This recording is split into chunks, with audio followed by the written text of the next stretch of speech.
بسم اللہ الرحمن الرحیم الصلاۃ والسلام علیک یا رسول اللہ الصلاۃ والسلام علیک یا حبیب اللہ وعلی آلک وصحبک سیدی یا رسول اللہ صلی اللہ تعالیٰ علیہ وسلم۔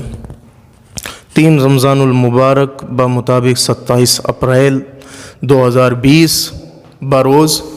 پیر۔ الحمدللہ فکر رضا کی جانب سے یہ ہمارا 11واں درس ہے، اور انشاءاللہ آج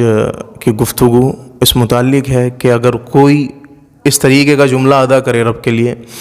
کہ اللہ تعالیٰ ہم گناہ گاروں کی نہیں سنتا، تو اس بارے میں کیا حکم ہے۔ تو یاد رکھیے یہ جملہ کہ اللہ تعالیٰ ہم گناہ گاروں کی نہیں سنتا، اس جملے کے اندر لفظ نہیں سنتا، یہ ہمارے ہاں لفظ قبول نہیں فرماتا کے معنی میں بھی بولا جاتا ہے۔ مثلاً اب جیسے کسی کو ہمیں کچھ کہنا ہوتا ہے کہ بھائی یہ میری بات ہی نہیں سنتا، میری بات یعنی کہ قبول ہی نہیں کرتا ہے میری بات، تو یاد رکھیے یہاں اس جملے کا مطلب یہ ہے کہ اللہ تعالیٰ ہم گناہ گاروں کی دعا قبول نہیں فرماتا۔ اور یہ جملہ کہ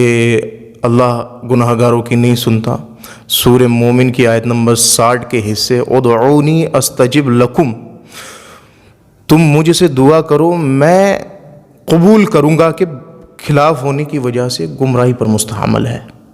اس وجہ سے توبہ کرنا فرض ہے، اور آئندہ اس طرح کی باتوں سے اعتراض کرنا یعنی کہ بچنا ضروری ہے۔ اب اگر کوئی بندہ یہ بولتا ہے اسے نہیں معلوم ہے، تو اس کے لیے لازم ہے وہ توبہ کرے اور یہ عہد کرے آئندہ ایسا جملہ نہیں بولے گا۔ اب یہاں ایک صورت اور ہے، وہ صورت یہ ہے کہ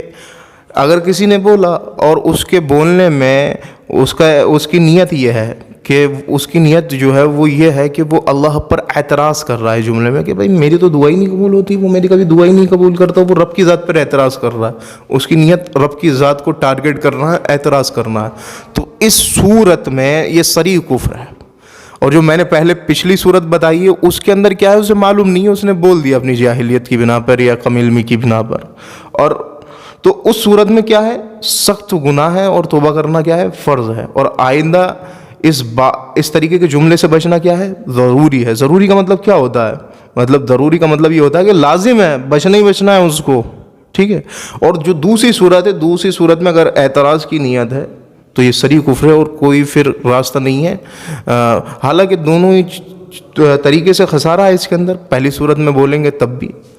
چونکہ یہ جملہ بہت خراب جملہ ہے، جو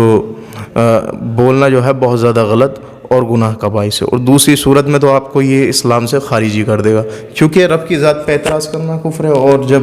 آپ رب کی ذات پر یہ اعتراض کریں گے کہ بھئی میں اتنا سب کچھ کرتا ہوں، ساری طرح کے کام کرتا ہوں، لیکن وہ میری دعا ہی قبول نہیں کرتا ہے،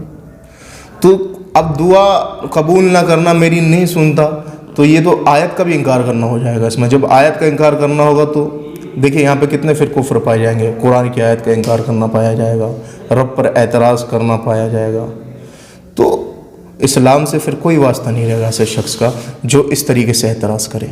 مولا ہمیں اپنے کلام میں، اپنی گفتار میں ایسے لفظ ادا کرنے کی توفیق عطا فرمائے جس سے ہمارے ایمان کو خطرہ نہ ہو،